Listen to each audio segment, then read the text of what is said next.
leading the real world, moment by moment, choice by choice. This is where leadership meets performance, grounded, practical, so you can step in and show up on purpose every day.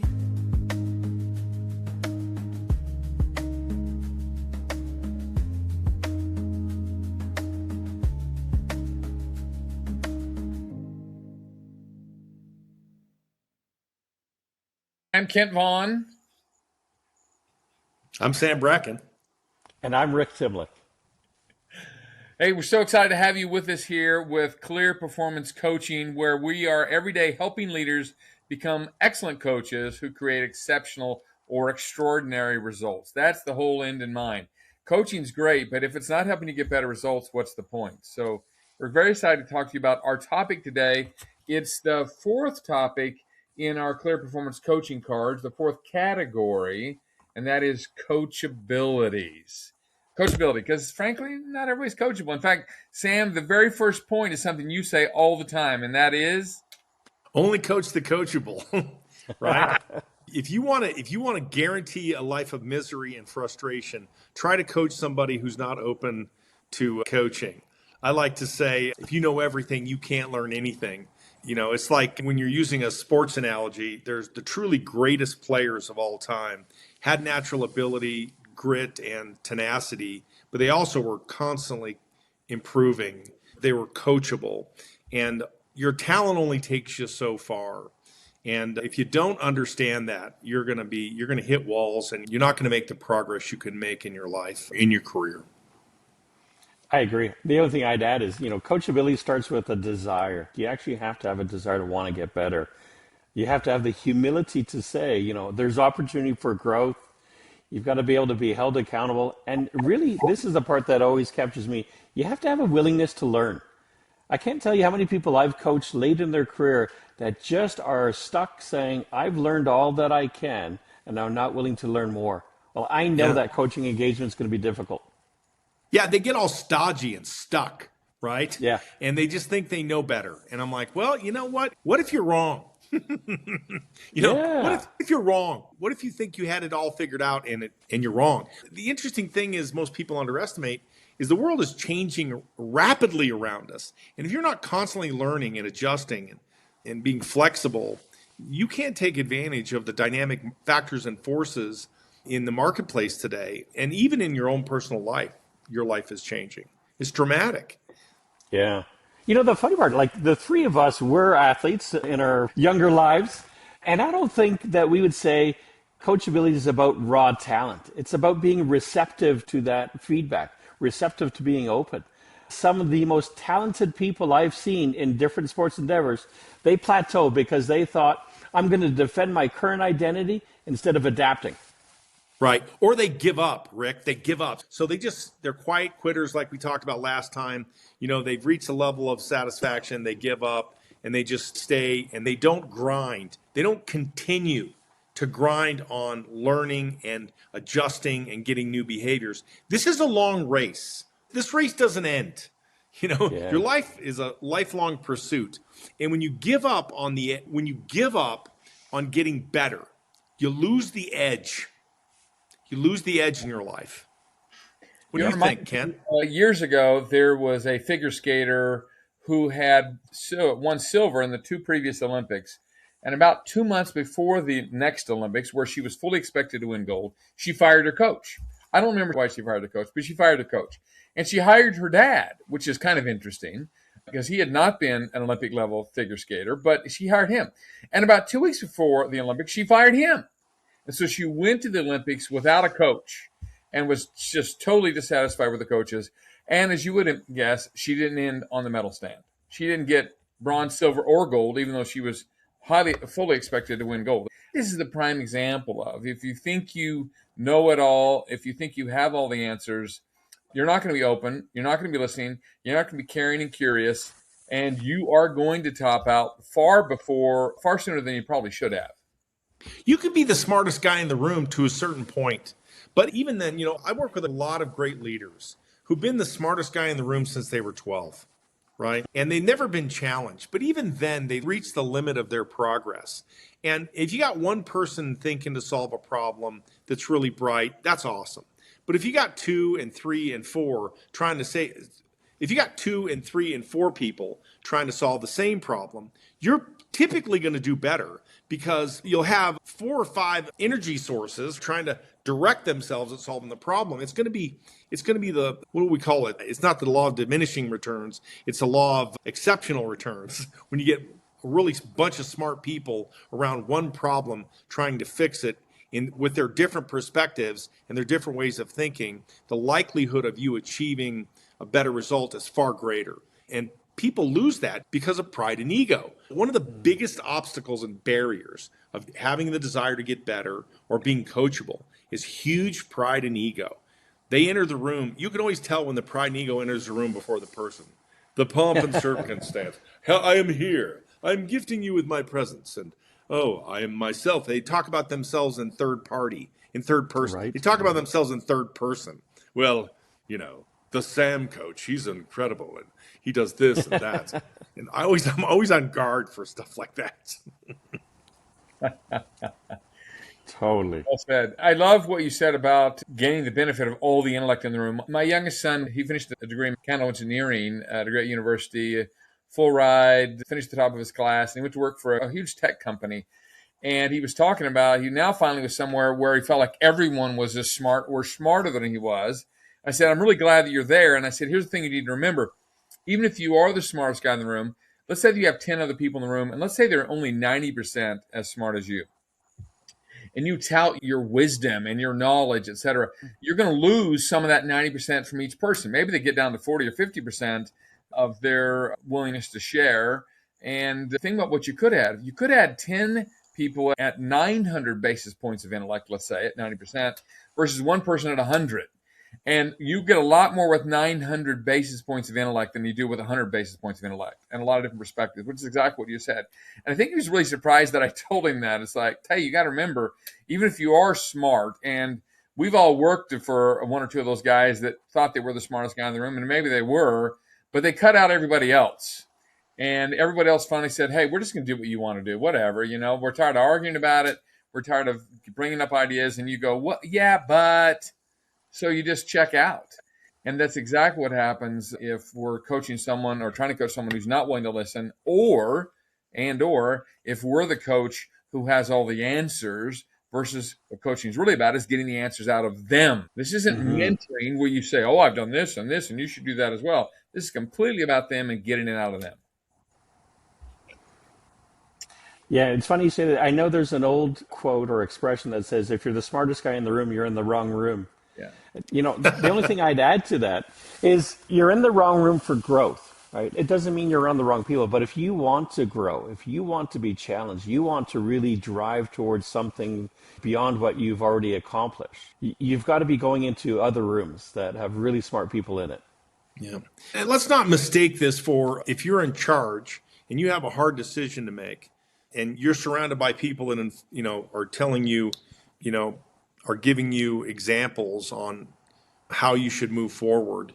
Let's not underestimate. Sometimes you need to make a decision, take everybody's input, make your own decision. And if it's your stewardship to be in charge, then you execute on the decision. So it's like we're not trying to make you helpless and always depend on everybody, but read the room, take advantage of people's intelligence and their contribution. And then based on that information, be open to feedback, and then make your decision and execute on that decision. Don't be afraid to make those decisions, but don't be closed off to other points of view, I guess is the way I would say it. Yeah. Sam, can I geek out on the neuroscience behind what you said just for Please, that for a please. second? I think real learning depends on what we'd call prediction error. So if I keep doing this same result, I can predict that or if I do the same action, I can predict the result, right? And when people start to discover that their current approach is incomplete or it's off, the brain gets a signal that something needs updating. And to me, the mismatch is one of those basic engines of learning, and dopamine is closely tied to that update process, which means If I'm uncoachable, that means I'm not being difficult. It means I'm defending against the error signals my brain is telling me. And that experience, that correction, operates as a threat towards me, not information. And that's where we get into coach the coachable. Wow, that's fascinating. And I think you use some of this thinking and this kind of information to help us create our coachability assessment. Why don't you tell us about what that thing's all about? I did, yeah. Coachability to us, it's tied to openness to feedback, tolerance for discomfort, and really that growth orientation we talked about. So when you do your assessment, that criteria reflects your desire to improve, your openness to feedback, your emotional stability, and your ability to learn and grow. Like together, that creates different perspectives. That creates initiative on your part to want to grow. That's part of the commitment keeping. We talk commitment keeping lots, and we're all here to try to get results, whether it's personal or professional. So it allows us to be held accountable for those results. I love this coachability assessment. It's 10 questions, really simple questions. You rank yourself on a scale of 1 to 10 to see how coachable you are. And then you can also rank anyone else that you're thinking about coaching. You might have them take it as well. We find that people tend to rank themselves a little higher than they really are, right? That if I say I'm a 75, I'm probably more like a 50. Probably not quite as good as I think I am. At least the average. There are some people who rank themselves a lot lower, right? But the fact is, in most cases, teamwork. Does the individual collaborate well with others?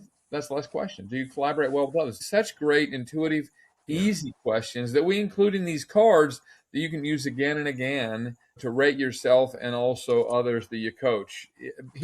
This is what we're talking about, Kent. I like to use these cards for people to rate as a feedback, as a 360 feedback. So I'll give the questions to my team and I'll say, okay, how coachable am I, you guys? And they're going to give me a number. They're going to give me a score that, like you said, may not be my score. So you can use it yourself. You can use it with your peers, but it can be a peer review back to you in a 360 idea. So you can use this as a 360 tool that gets you an idea, because if you scored that you're coachable, let's say you scored an average of 65 or 70, and which says, you're basically coachable, and then your team rates you as 40 and says you're not coachable, then that disparity is something you got to pay attention to.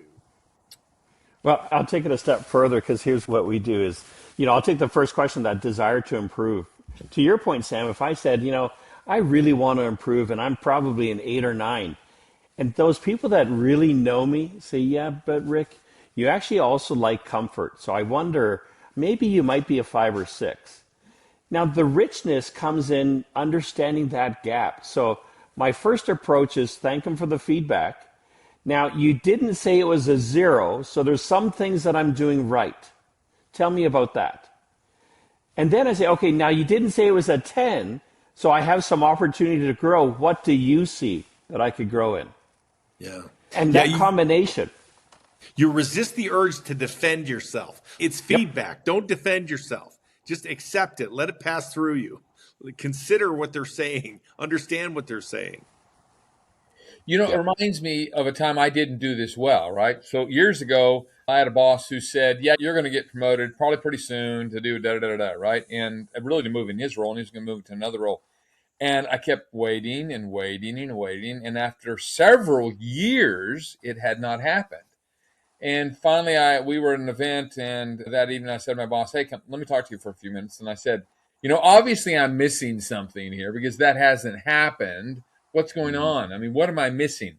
And he was very quiet. And then he said, do you really want to know? And I said, well, unfortunately, I do, because it's not happening. I mean, I do want to know, right? And so he gave me 2 very critical things. He said, well, you're missing on this and this. And I said, well, tell me more about that. What does that look like? And so on and so forth. And I said, okay, good. I'm going to work on these for the next year really hard. You've given me some great feedback. And so I want to be ready. So a year from then, we talked multiple times during the year, obviously, but I said, how did I do? He said, well, you've improved dramatically in both those areas. Kudos to you. I still didn't get promoted right away, right? But at least I had figured out what I needed to do. And a shame on me, because what if I'd done that years earlier? What if I had not waited for years? What if I had said, hey, this isn't going like you said it was going to go, instead of waiting and thinking it was somebody else's fault, and why aren't they doing this, and realizing that well, maybe I'm missing something here. And as I talked to my leader, I was missing a couple of really big things. I don't know why he never came to me about it. Maybe he realized that number two, I wasn't that open to feedback, right? On a scale of 1 to 10, open to feedback. Maybe I thought I was an 8 or a 9. He probably thought I was a 3 or 4, apparently. And then I showed that I was. So the idea is that no matter how good we might be, we got to continue to be willing to be open and listen and ask. And when they tell you things you didn't want to hear, it's like, well, you got two choices: do nothing or do something, right? Do nothing and stay where you are, and you're not going to get better. And Right. the three of us are kind of wired to always want to get better. Now, it doesn't mean we're not comfortable with things and like things to be comfortable, but I think that's kind of human nature. What is it? That law of physics: an object at rest tends to stay at rest. And we have to really be pushing ourselves, say, okay, is it rest the right thing now, or do I need to keep moving? Yeah. There's an aspect of what you said, Kent, that I think is worth highlighting. You also went in that meeting with a good degree of emotional stability, and that's right within one of our cards as well. And that matters because if you went in there flooded, if you went in there defensive, if you went in there with your ego very high, that conversation likely could have went very differently, right? But you moved into listening and understanding mode, and I bet that was part of the secret to that conversation.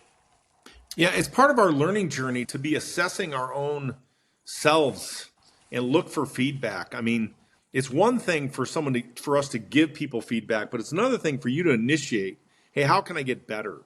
And it's that humility to say, how can I get better?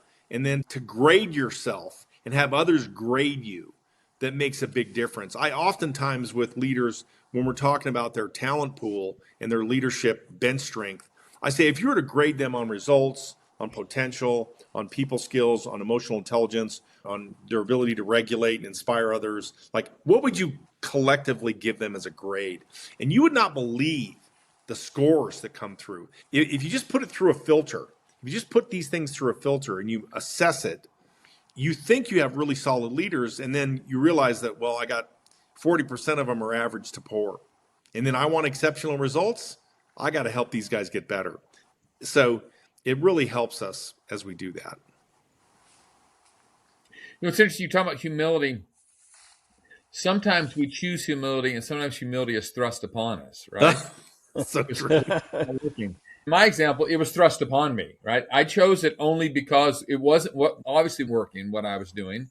And so, it was thrust upon me. But, then even when it's thrust upon you, what do you choose to do about it? Do you choose just to get mad and get upset and this isn't happening? Or do you say, well, all right, this isn't working. What am I going to do differently, right? And I love in some of the future cards when we talk about, certainly about bouncing back from setbacks and failures, that, the idea of what could you do? What should you do? What will you do? We'll talk about those questions a lot in the future. Some of my favorite questions in the whole world, because there are a lot of things you could do, but, and some things you should do, but what are you actually going to do about it?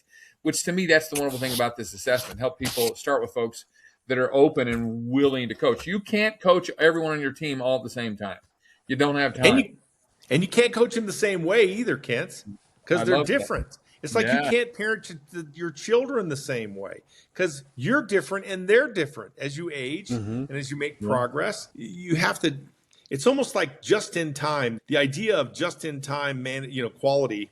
The whole Six Sigma, lean, all that kind of stuff. Well, this is like just in time personal improvement.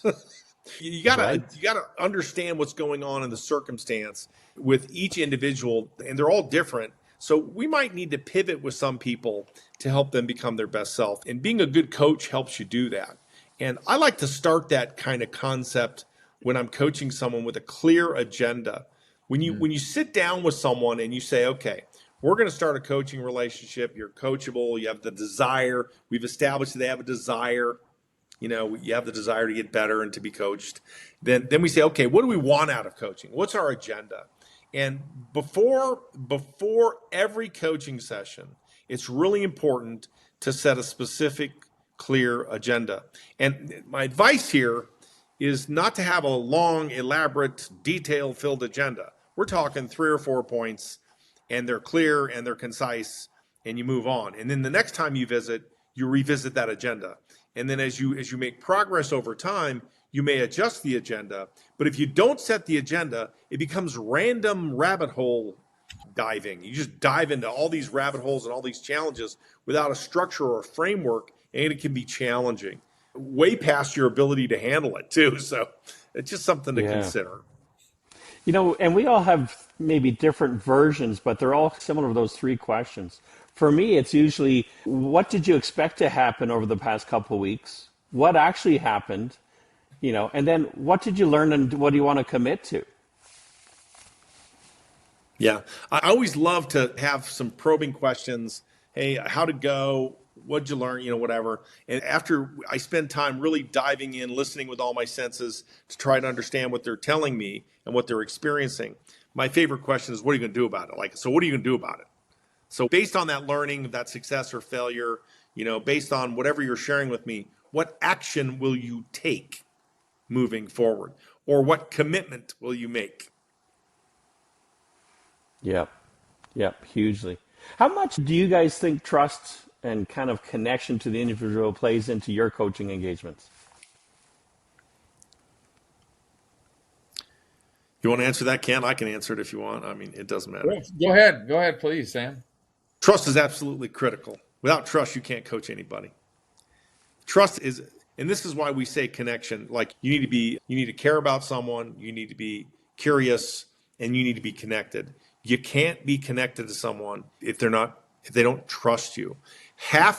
More than half the battle as a coach is to get people to trust you, to share with you how they really feel and how they're really thinking. Because what they're going to do through your curiosity, and especially if you're in a position of authority over them, is they're going to try to give you the answers you want to hear, right? What do you want to hear? And you can't let them do that. You're like, I want to know what you really think.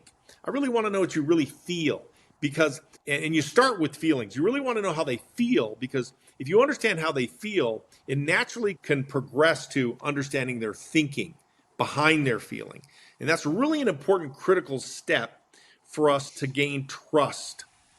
But they won't offer that to you if they don't trust you. So this is why we say you have to earn the right. You have to earn the right to coach someone because they trust you.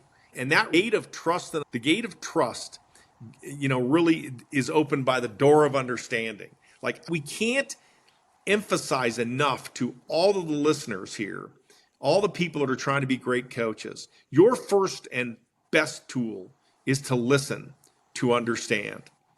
Dr. Covey had it right, man, when he said, seek first to understand, then be understood. He knew the order of things, and it's really, really critical that we understand people's situation. And the more time you spend with understanding, the better you're going to get, the more you're going to get insight, and the more they're going to trust you. And I like to say, and what happens is, here's what happens in reality. Someone will have a triggered response, or they'll be mad about something. They'll have very high emotion. And we like to say, meet high emotion with high understanding. Because if you meet high emotion with high emotion, it's a disaster. It's a complete disaster. Yeah. But if you meet high emotion with high understanding, the emotion reduces, and then you can separate feelings from facts, and you can get to solving the problem. But you can't do that if you're just super high emotion. And when you put triggers on top of this, where people get triggered because of whatever reason, it makes it even worse. So Right. this is where the tools and skills of listening and understanding makes all the difference. And if we had that assessment, it gives us some understanding of the person we're coaching. Some people, when you give them feedback, they perceive it as a threat right away, and they're down in their limbic system, right? That response is fight or flight or freeze. But to your point, when they feel understood, it starts to move out of that limbic system up into my frontal cortex. They're Right. less likely to protect the ego. They're more likely to process the challenge productively. What we say, psychological safety lowers defensiveness, and it increases openness to learning. Boy, that is super well said. Really well said. I really like that. And you get out of the you move out of the crocodile brain, and you move into the enlightenment brain, which is your cognition, where free will lives. Free will lives. I don't know how much free will we have in the crocodile brain, because that's just surviving, right? It's just a response. It's just a response. But if we want to move toward our intention or the concept of manifestation, I'm reading a book right now called Mind Magic. It's a neuroscientist guy talking about the power of manifestation. And you got to get out of the crocodile brain to manifest anything. It's interesting. All of these things it's why I find these cards so helpful, because one of the cards in this category about coachability is earn the right to coach. And it talks about listening to understand versus the old listening to respond, which is so helpful because you got to confirm that you understand where they're coming from and their perspective before you can coach anybody. And then on the back, it's got some really great watch outs and some powerful questions. And I find that so helpful. When I'm meeting with someone, it says, try to avoid rabbit holes. Remember, you're not a counselor, you're a coach. Be patient and hold off the need to interrupt people. And what I find with most people is that they're not nearly as quick to respond as I am. I'm an instant responder. And you need to just kind of close your mouth, count to 3 or 4, whatever it is. In fact, I was reading a book several years ago about listening. They said, ever how long you think is the right amount of time to listen and wait, double it. Wait even longer for the response. You think, well, if I give them a couple seconds, that's enough. Okay, then give them 5 seconds or 10 seconds or whatever. And then when you hear them out, and it's the time to talk, you've got some great, powerful questions like, what would motivate you to change? What would you like to happen in the future?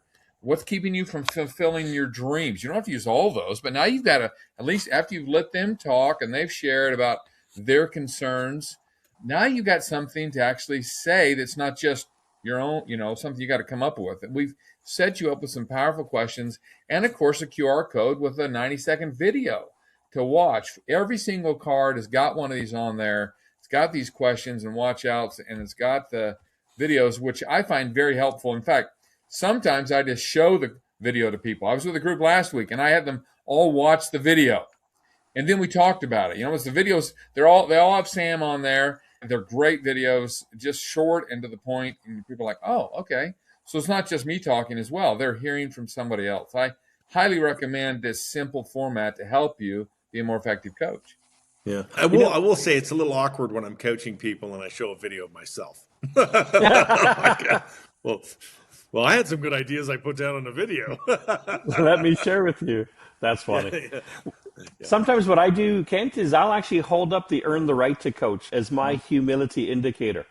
And I just try to say, look, I'm trying to get better at this. And I just want you to know that I'm a little clunky sometimes, but I really care, right? And I'm just trying to step into that space.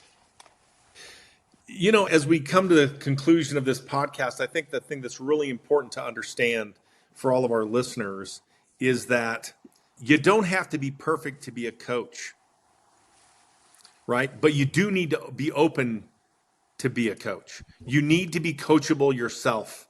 And for everything you want to share and teach with others, you need to be open to it yourself. So I can't tell you in the last 30 years what I've learned from the people that I coach. The list is immeasurable. So one of the great benefits and blessings of being someone's performance coach is the learning journey that you get on. That is the learning journey that you have personally. And if you'll be open to learn from them, they may be more open to learn from you, right? So this idea of tit for tat, you don't have all the answers and neither do they, and we learn together. And there's nothing wrong with adding to your coaching agenda how you can show up for them in the most positive, productive way, and then listen to understand that and then change to show up for them in ways that are meaningful to them. I love that. That was a great statement. The only thing I'd add as a conclusion on my end is, coach the coachable, because I think momentum always beats forcing something. And the second thing that I might add is coachability is the difference between hearing feedback and using feedback. Ooh.